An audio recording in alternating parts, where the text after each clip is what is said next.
If you guys remember, about a year ago, I had picked up this HP 200 AB audio oscillator. Well, it's time to get this thing together because I have a need for it. So if you'd like to see the restoration, kick back and follow along. So for some time now, I've been using the computer output speaker, running a program from online to output audio frequencies, and I've never had a real audio oscillator until I had picked this one up. Well, I want to go ahead and get this thing restored so I can start using it, because you know it's going to have a little more functionality than using the computer. You know, you've got amplitude for changing the output level. So that's going to cover about everything I need. And you got balanced and unbalanced 600 ohm output.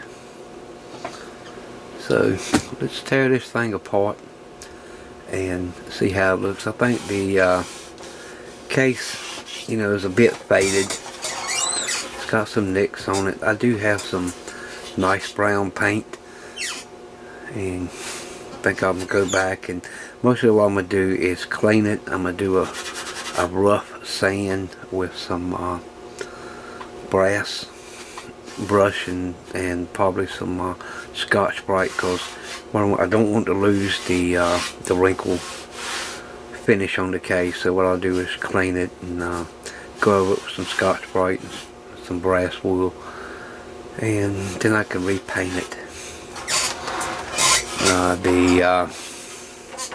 The dial looks pretty good, but it has some corrosion on it. I don't know if this is going to buff out or not, but I'm going to try to polish this dial back so it'll look halfway decent and get rid of this. I might have to repaint the lines, but that's just easy. You know, you brush it on and then wipe it off, and that should fill all that back in, because this is engraved, but hopefully it's not to the point where it would be impossible to do.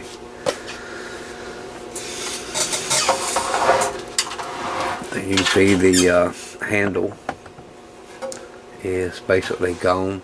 I don't really care for having handles on test equipment because it just gets in the way of setting anything on top of it. Now there is several tubes.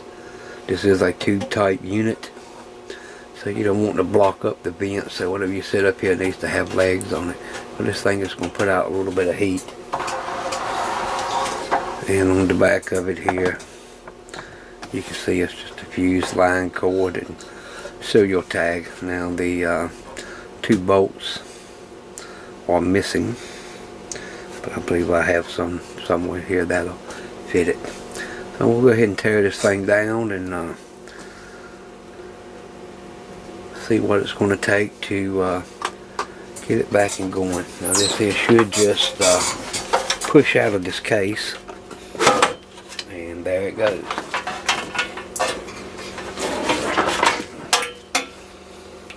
It does have a 3-wire power cord on it, and I just about believe this is original. It's got connect to ground outlet right on the cord. I believe this may be an original cord.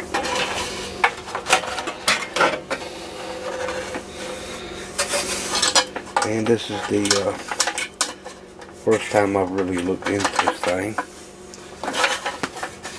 so I wasn't sure what all was in it.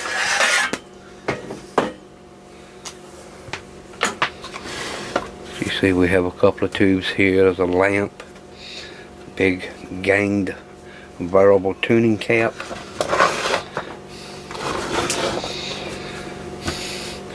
a couple of 6K6s, 6SN7 5Y3 rectifier can cap here, and there's a paper can cap on the front. We can see here on the bottom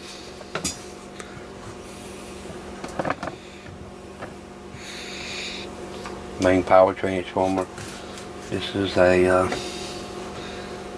probably the output transformer for the audio. We see we got these big old bumblebee caps in here. That's got to go. Adding Allen Bradley style resistors. We'll have to check through those to make sure they're looking okay. And some more caps and resistors on this side. Now, one of the things I'll tell you different in this HP 200AD audio oscillator is the original circuit. When it first came out, used a 6SN7 and a 6K6 in the oscillator circuit. And what this is a double amplifier also. And my circuit, in the one that I have, it has been converted from the factory. This was not an afterthought that was done outside the factory. We use a 6AU6 and a 6AQ5 in this circuit. I think they just went to cheaper tubes, you know, in later production runs of this. So that's what mine has, is the 6AU6 and the 6AQ5 in this circuit. We got R10 up here that controls the oscillator. If you notice, they also use a lamp, and this lamp is well below its rated value. And if this lamp was to blow, you would have some bad looking waveforms that it'll produce, but this lamp is to protect the circuit. This is your amplifier stage. Use the 6SN7 first and second part of the tube, and we have a push-pull amplifier that goes through a audio transformer.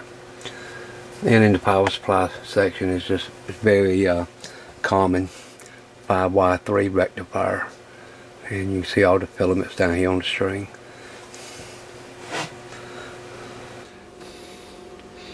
And we'll have to check all of those, but it looks like it might be a pretty good easy piece of equipment to rebuild. You can see the bottom is extra clean, but the top side looks like it has seen quite a bit of dust over the years.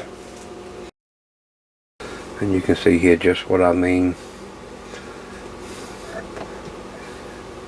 You can see just how dusty and dirty everything is in there, especially down here on this floor. And it's kind of got a rough feeling to it, so we're gonna have to clean all of this up.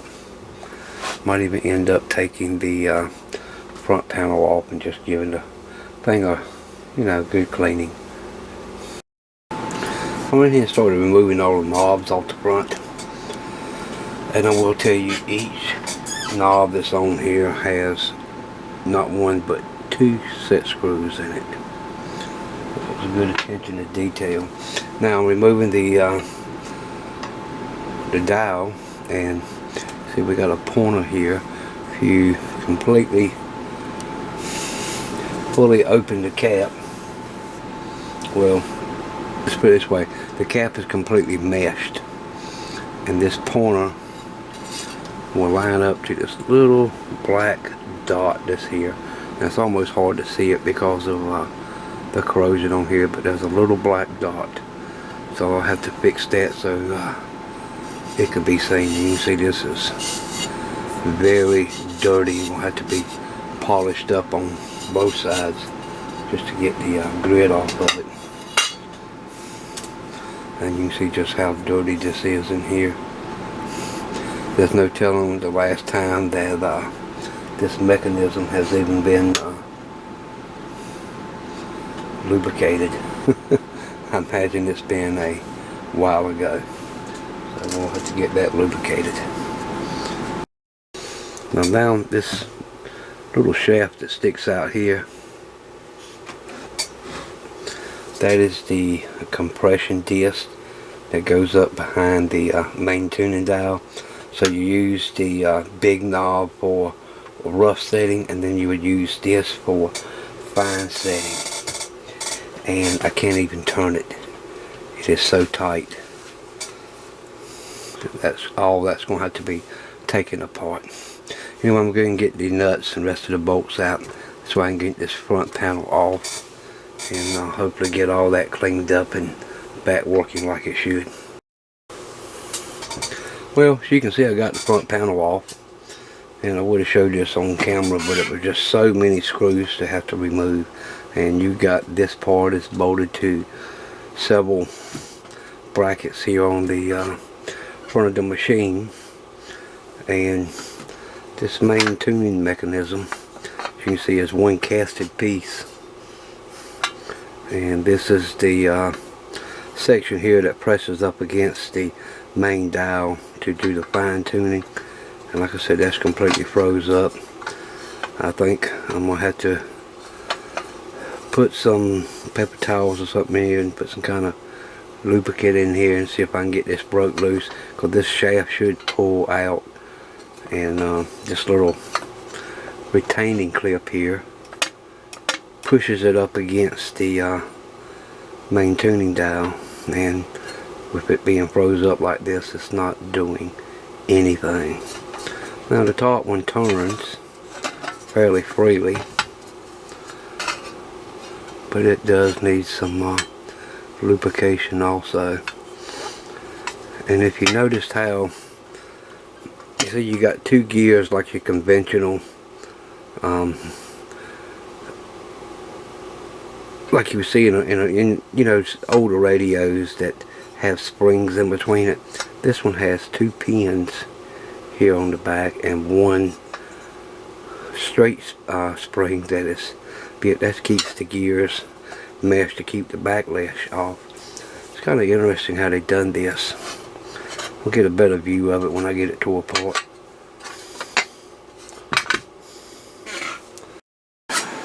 Well, I'm going through the cleaning process. I've got the dial polished out about the best I could get it, and what I use is just a something like this Turtle Wax rubbing compound and some wore out Scotch Brite pads to try to get as most of this corrosion off. Now if I had a big buffing wheel, I could probably go ahead and really get it nice and shiny, but my buffing wheel is wore out. I got to make a ride to town to get a new one here in the next day or two. But it didn't turn out too bad. I got most of the corrosion and pitting off of it. You can see just how the back side looked. It really looked terrible, and this was also on the front, but not as bad. I went ahead and cleaned the faceplate up. There's still a few little dots, as you can see right in here, but I didn't want to scrub on it too hard, and all I'm using on this is just soap and water. I don't want to take none of the silk screening off or take this gray paint off. I wanted to get this out so I could polish the back side of it, and but I think they got that epoxied in there. You know, it goes all the way through, but I think they epoxied it, and I didn't want to risk breaking it. There's a little white line down the center. I was going to try to enhance that white line a little bit, but I'm not going to risk breaking it.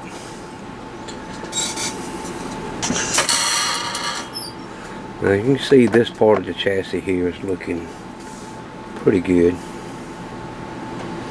We got it pretty much clean, and I've been asked several times is how do I clean a chassis like this. Well, it's not hard, but I will tell you it's time consuming.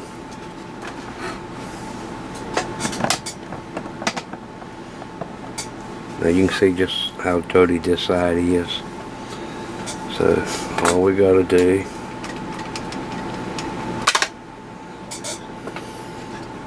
remove the tubes.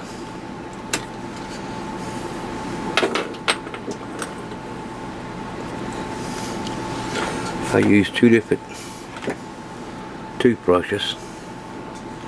One you can see has been cut off and one is long bristles.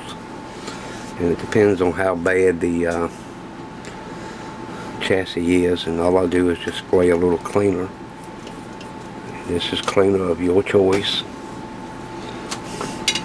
And then I'll get in here and just scrub around. Pick a spot. You got to remember now, if you get moisture in those tube sockets, you've got to clean it out.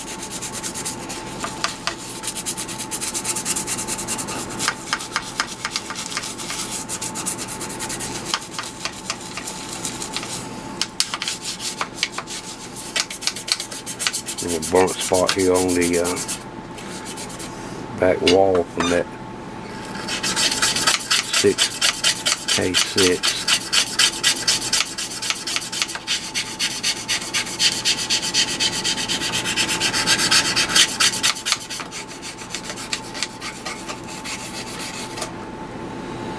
Then let me grab a clean paper towel.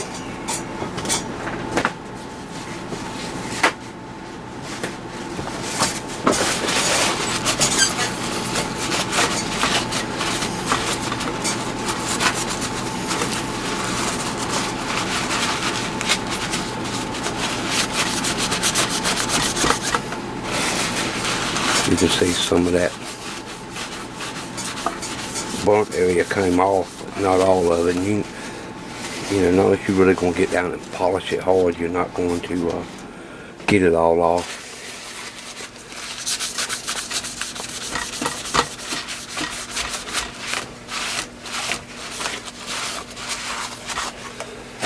When you got areas that's a little hard to get to,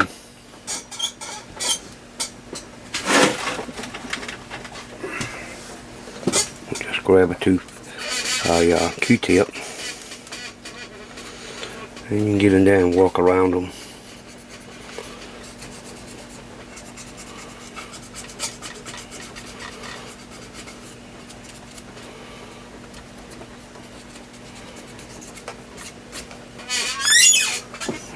And there you go, nice and clean.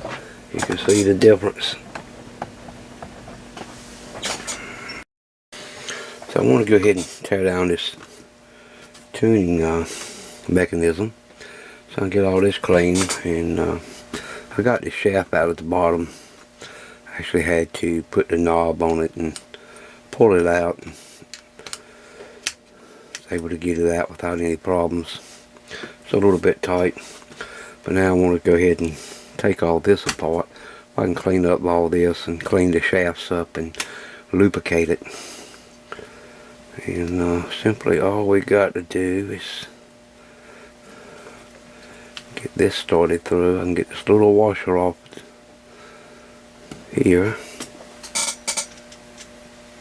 I went ahead and removed the front nut. There's two set screws. One set screw is a stop. The other set screw is embedded in it. Now, I imagine what I'm going to do is file these indentions down where the set screws were in there, because it's going to be pretty tight tolerance to get them out through that piece of bushing in there. So let me go ahead and get that done.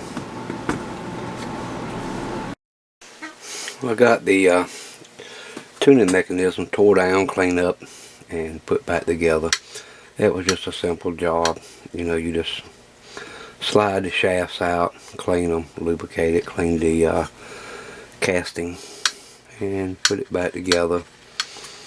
There's really no self-aligning on this. You have to align it once you get the dial on, and you do it with these couplers here. But now you can see this has the spring pressure on it, goes in and out, and what this does, this disc rubs against the back side of the main tuning dial for fine tuning. Before, this wouldn't even turn. So yeah, that's back together. Now what I can do is get the faceplate back mounted to the chassis, and go ahead and start with the electrical restoration. Okay, we're ready to start the electrical restoration on this HP audio generator. And the first thing that we want to do is remove this can capacitor.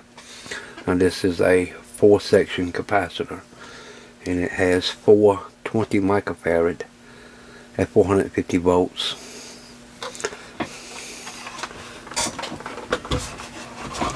And if we look in here under the bottom,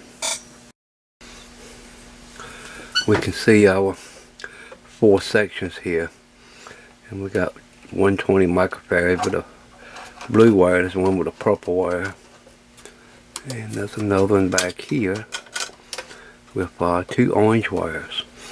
Now if you notice that these two are joined together, then we have a resistor. There's a bleeder across it. Now these two that's joined together, that will make 40 microfarads. So we don't have to put 4 20s back in. We'll put 2 20s and a 40 to take the place of this. So that should save up a little room on how I'm going to mount these capacitors. So if we take a look at the schematic, you can see our transformer here. And here we have C12, 20 microfarad. This is section C. Over here we have section A and B. That's the 2 20 microfarads that are joined together. And then right up here is the other 20 microfarad. So that's section D. So that's all 4 sections in this capacitor. And this is the main filter capacitor. You can see our 5Y3 rectifier here. So that filters the high voltage, which is 275 volts coming from the rectifier. So what I'm planning on doing is just getting down here and bending these tabs, lift this capacitor up and just snip those terminals right off. Then I'm going to figure out how to mount these capacitors back in this unit. I got the old 4-section filter cap out. You can see each one was 20 at 450 volts. Capacitor might still been good, but face it, it's old. It needs to be replaced. And I'll have our wire sitting here ready on connecting. And I think what I'm going to do is put a tube socket in here and just mount the capacitors to those tube sockets. Okay, so I got the old can capacitor removed, and as you can see it was 420 microfarads at 450 volts. And if we remember, 2 of them were tied together. Now that put 2 in parallel, which was 40 microfarads. I've installed a tube socket,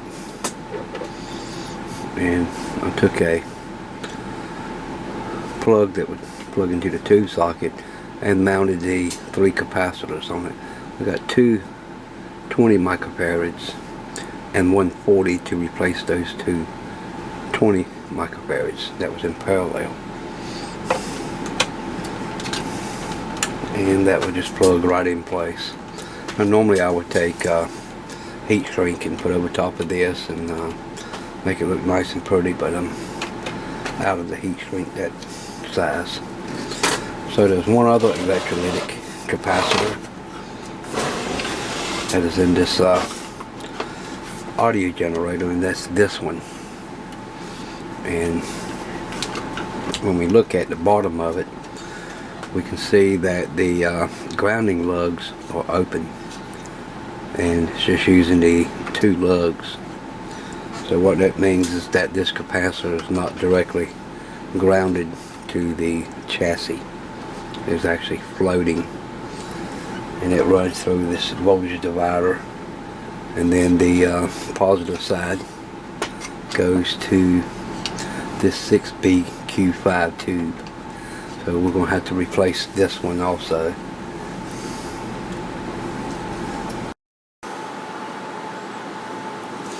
So as you can see here, the blue wire, which is the positive side of the electrolytic, comes around to pin 5 of this 6AQ5 tube, and then the ground side comes up here to the wafer switch from the attenuator, and then also it comes down here to this resistor network.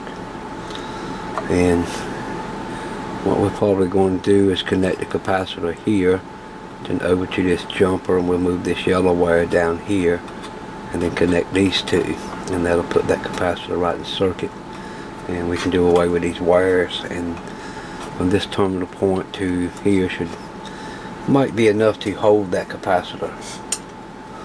You know, this thing is not going to be mobile, it's going to be pretty much stationary, so I think we can come up with a way to mount that capacitor without it vibrating too bad. And if we look here on the schematic,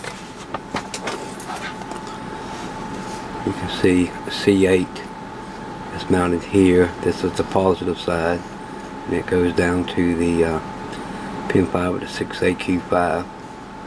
And the other side goes to this resistor and mica cap.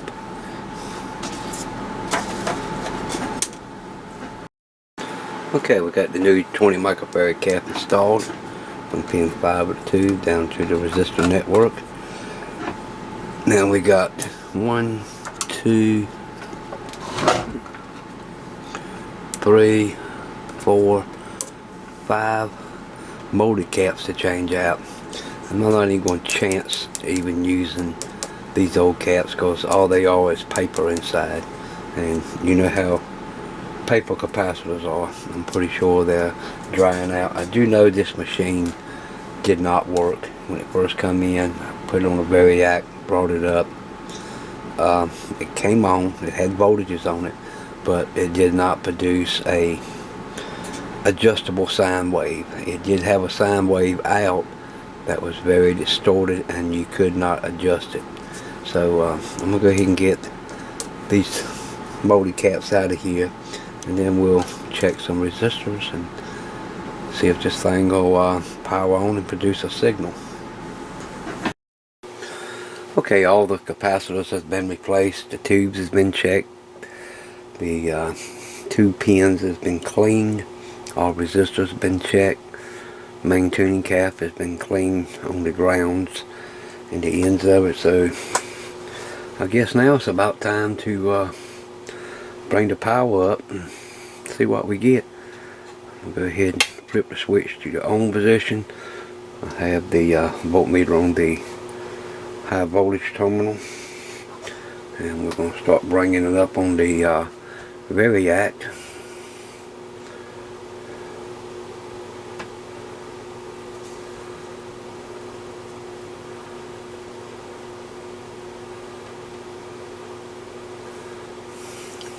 Alright, we got some voltage coming up now.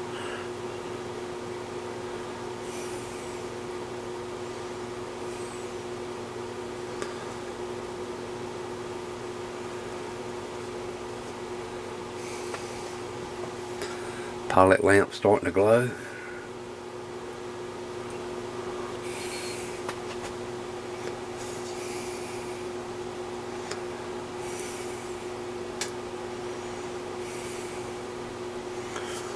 We're going to keep an eye on that voltmeter to make sure that we don't see it start dropping real quickly.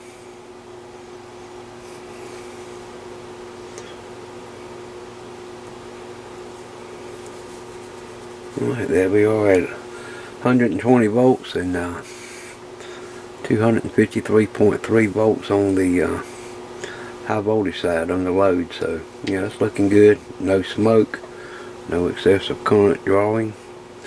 So now I guess we can go ahead and start testing this thing and see if it's going to work.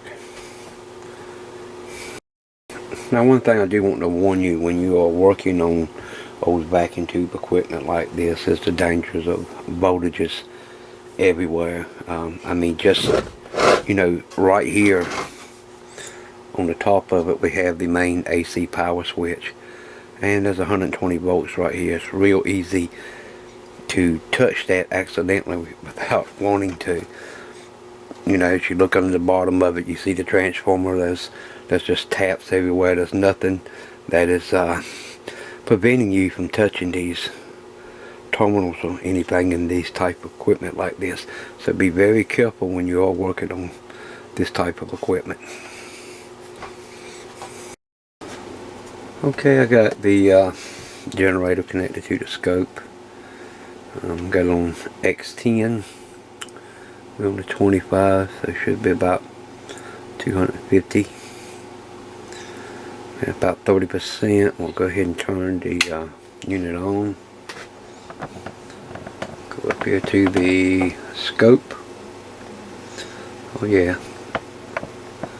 we're already seeing a signal, and it's showing about 250 up there on the counter. The dial's pretty close, about as close as you could want.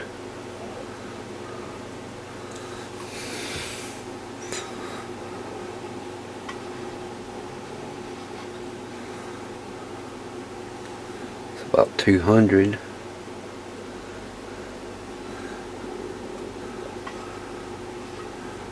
Bring it all the way down. 20.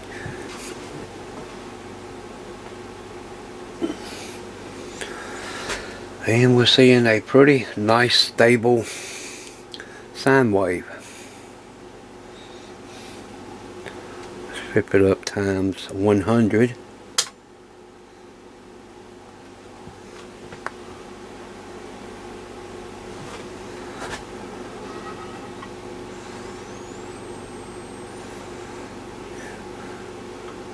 You can see a little bit of distortion when we turn the tuning knob,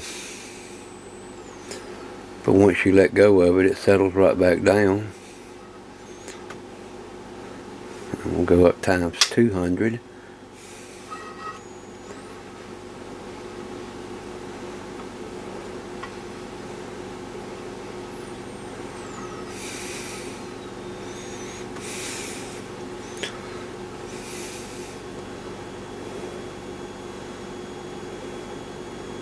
I'll go ahead and max out the amplitude.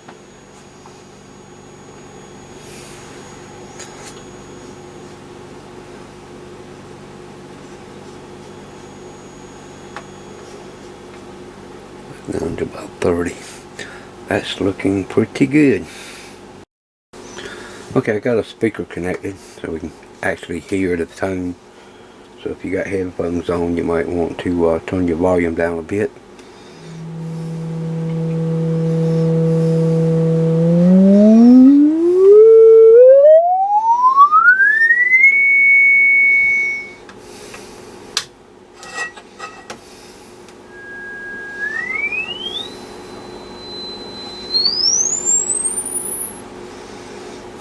And that goes right on just about out of your hearing range.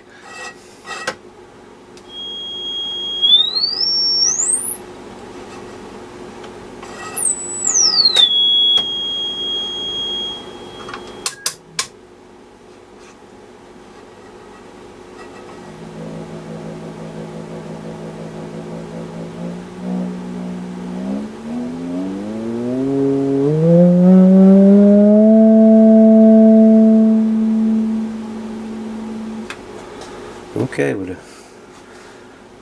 audio generator is back working. It was a pretty simple repair, and according to the dial and the readings I'm seeing, I'm not even going to have to do any calibration to the dial.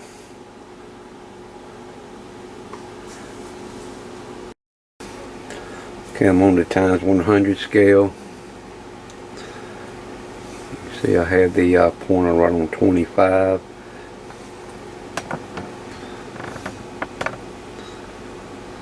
And you got to consider cable loss. And 25 on the counter.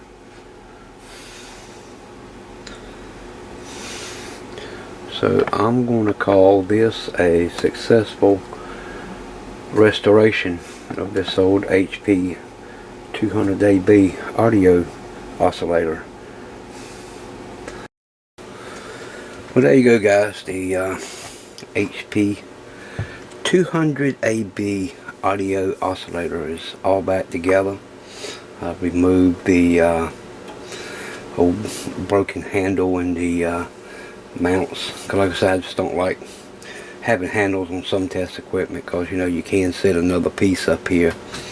You don't want to set under here plastic. If you set something up here, it needs to be metal with a heat shield under it, because this thing does produce a little bit of heat out the top of it, and the way you know it's designed with all those tubes in it. But as you can see, it's all cleaned up. The front bezel on the cabinet's been repainted to a darker brown than what it was. I do not have any screws in the back of it, because the thing uses the insert nut and one of them is missing, and I got to see if I can't locate two more to go in, or either go in there and mill down two plugs and put in there and crimp them in and tap them, thread them, you know, drill a hole in them and thread them so I can put bolts in the back of it. But other than that, you know, she's all ready to go and should last quite a few years as an audio generator. Seems to be pretty stable. I think it'll work out alright. But just an update at work. I did not get selected for the position I've been doing for 8 months.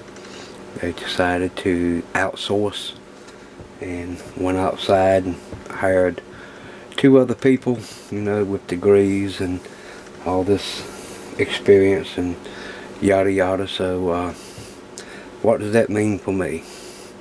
Well, I'm completely happy in the position I'm in.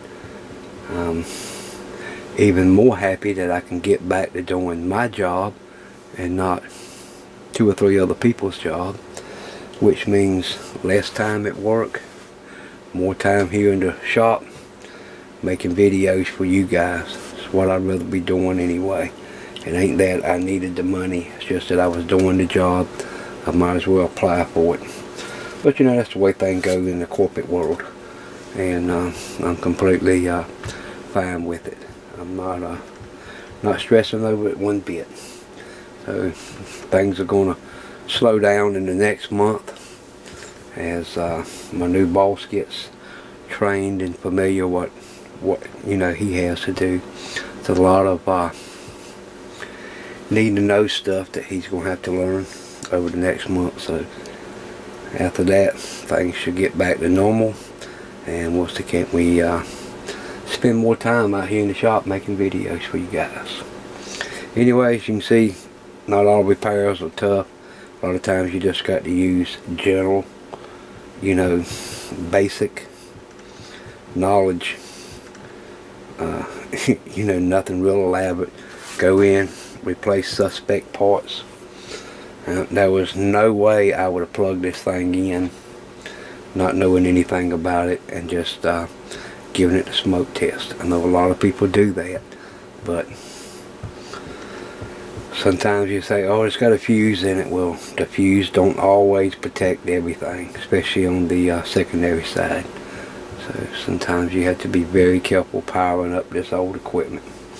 But now we have another piece of equipment here that's going to go on the old vintage workbench over there, and should be able to be used to do what we need. Anyway, thanks for watching. Leave your comments down below, and we'll see you in next video real soon. I've got, I don't know, 4 or 5 videos already done, just has to be edited and uploaded. Also, another thing that's been slowing me down on uploads, the last video I uploaded took 2 hours and 30 minutes to upload, and the Johnson video I done a while back took over 13 hours to upload. I don't know what's going on. I've had everything here at the house checked, and everything looks good, but my upload speed is gone crazy. So hopefully when I upload this one, it won't take as long. We'll see. Anyway, we'll catch you in the next video. Bye now.